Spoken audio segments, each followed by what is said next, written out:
बिस्मिल्लाहिर्रहमानिर्रहीम। अस्सलाम वालेकुम। Welcome to story words. Salt, salary, soldier, क्या इन तमाम अल्फाज में आपको कोई मुताबिकत नज़र आती है? वाइट गोल्ड क्या है? पुराने वक्तों में वाइट गोल्ड को दुनिया के मुख्तलिफ हिस्सों में क्या अहमियत हासिल थी, ये सब जानेंगे हम आज की वीडियो में।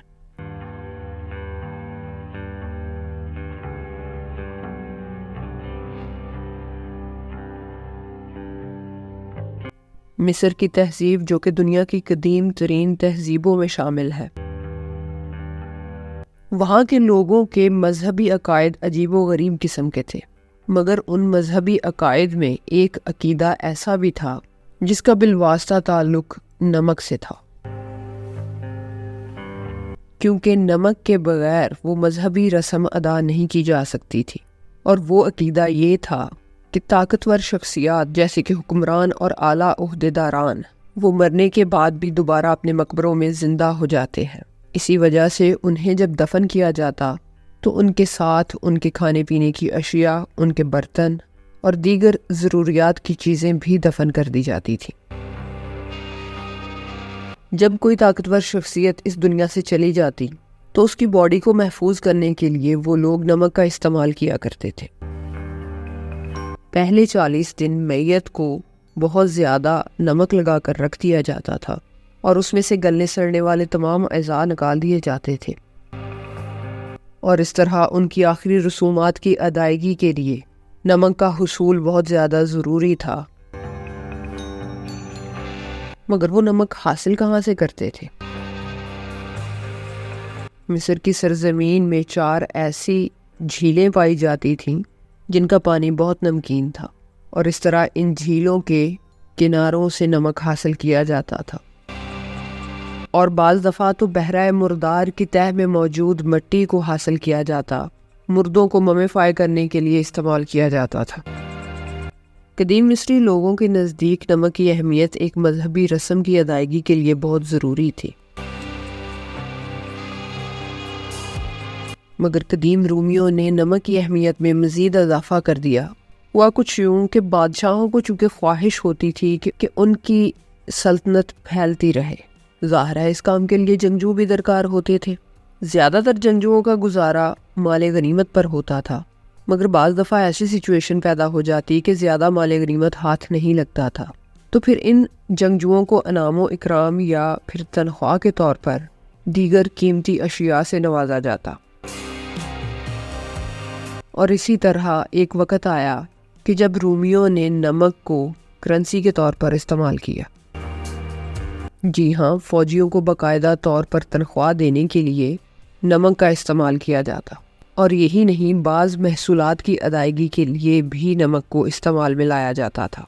यानी रूमियों के दौर में नमक की कदर में इतना इजाफा हो गया कि इसे बाकायदा तौर पर करेंसी के तौर पर इस्तेमाल किया जाने लगा।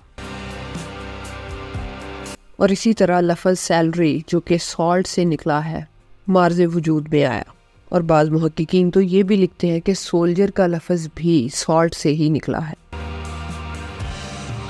यानी सोल्जर्स को तनख्वाह यानी सैलरी के तौर पर सॉल्ट यानी नमक दिया जाता था। अब आपको सॉल्ट, सैलरी और सोल्जर में सिवाय एस के और भी मुताबिकत नज़र आ रही होगी, लेकिन क्या सिर्फ कदीम रूमी ही नमक को करेंसी के तौर पर इस्तेमाल करते थे? तो अब हम आ जाते हैं चाइनीज़ सिविलाइजेशन की तरफ। कदीम चीनी तहजीब में भी नमक को एक ख़ास अहमियत हासिल थी। यहाँ पर भी इसे करेंसी के तौर पर इस्तेमाल किया जाता था, लेकिन इन्होंने इसकी अहमियत में मज़ीद इजाफा इस तरह किया कि उन्होंने नमक को वाइट गोल्ड का नाम दे दिया, यानी सफ़ेद सोना। और बाकायदा तौर पर नमक के ज़रिए से कोई भी चीज़ ख़रीदी जा सकती थी, यानी कोई भी चीज़ ख़रीदी जाती और उसके बदले में उन्हें करेंसी के तौर पर नमक दे दिया जाता। अमेरिका की एक यूनिवर्सिटी में तहकीक की गई कि मायान लोग, जो कि तकरीबन आज से 2500 साल पहले अमेरिका की सरजमीन पर मौजूद थे और मैक्सिको उनका इलाका था, वो लोग भी नमक को करेंसी के तौर पर इस्तेमाल करते थे। جس کے واضح ثبوت انہیں میکسیکو میں کھدائی کے دوران ملے ہیں۔ وہاں سے کچھ ایسے سانچے برآمد ہوئے ہیں جس میں نمک کو کیوبز کی شکل میں ڈھالا جاتا تھا اور پھر اسے دیگر اشیاء کی خرید و فروخت کے لیے استعمال کیا جاتا تھا۔ ان تمام باتوں سے یہی پتہ چلتا ہے کہ دنیا میں نمک کو بہت زیادہ اہمیت حاصل تھی اور اس کو خاص طور پر کرنسی کے طور پر استعمال کیا جاتا تھا۔ مگر ہمارے ذہن میں فوراً یہ سوال آتا ہے کہ نمک کی اس قدر اہمیت کیوں تھی؟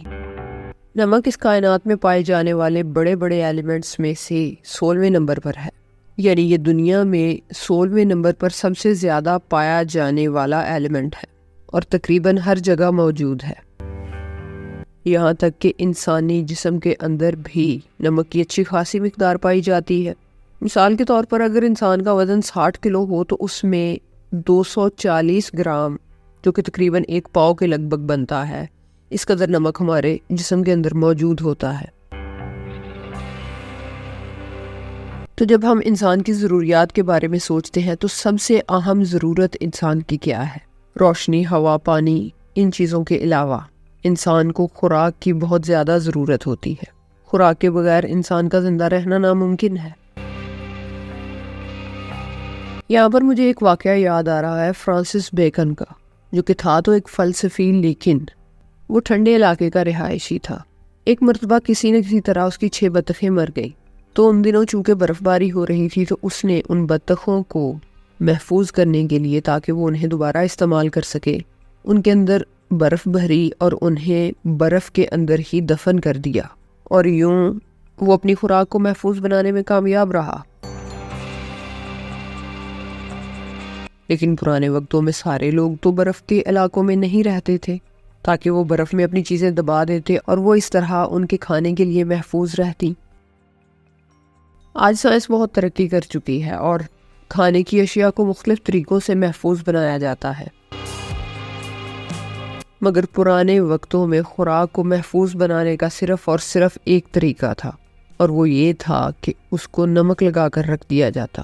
گوشت کو نمک لگا کر سکھا لیا جاتا، سبزیوں کا اچار بنا لیا جاتا، اسی طرح جانوروں کا چارہ محفوظ کر لیا جاتا، اور تو اور اناج کو بھی دیگر کیڑے مکوڑوں سے بچانے کے لیے اس میں نمک کا استعمال کیا جاتا تھا۔ تو پھر یہ بات تو واضح تھی کہ نمک ایک ایسا انگریڈینٹ تھا جس کا ہر گھر میں ہونا بہت ضروری تھا۔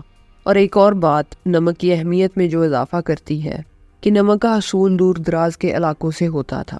مثلاً پرانے وقتوں میں لوگ سمندر کا پانی چند چھوٹے چھوٹے تالابوں میں جمع کرتے، اور چونکہ وہ نمکین ہوتا تھا تو دھوپ کی روشنی میں وہ پانیابی بخارات بن کر اڑ جاتا اور پیچھے نمک بچ جاتا، اور اس طرح نمک کے حصول میں کئی دن بلکہ کئی مہینے بھی لگ جاتے تھے۔ روزمرہ زندگی میں استعمال ہونے والی چیزیں تو عام ہوتی ہی ہیں، اور اوپر سے اس کا حصول اتنا مشکل ہو تو اس کی اہمیت میں اور زیادہ اضافہ ہو جاتا ہے۔ تو یہی کچھ سچویشن نمک کے ساتھ تھی، اسی لیے چائنا والوں نے اسے وائٹ گولڈ کہا اور رومنز نے اسے کرنسی کے طور پر استعمال کیا۔ قرآن پاک میں بھی نمک کا 2 مرتبہ ذکر آیا ہے۔ سورہ یاسین کی آیت نمبر 68 میں نمک کو آسمان سے نازل کی گئی نعمتوں میں سے ایک نعمت کے طور پر بیان کیا گیا ہے، اور سورہ فرقان میں ان 2 پانیوں کا ذکر ہے جن میں سے ایک کا پانی تازہ اور میٹھا ہے جبکہ دوسرے کا پانی نمکین اور کڑوا ہے۔ اسی طرح سنن ابی داؤد اور سنن ابن ماجہ، ان میں ایک حدیث نقل کی گئی ہے جو کہ حضرت عبداللہ بن عمر رضی اللہ تعالیٰ عنہ سے روایت ہے کہ اللہ تعالیٰ نے آسمان سے زمین کی طرف 4 برکتیں نازل فرمائی ہیں: لوہا، آگ، پانی اور نمک۔ امید ہے آپ کو ویڈیو پسند آئی ہوگی۔ دعاؤں میں یاد رکھیے گا، اپنا بہت سا خیال رکھیے گا۔ اجازت دیجیے، اللہ حافظ۔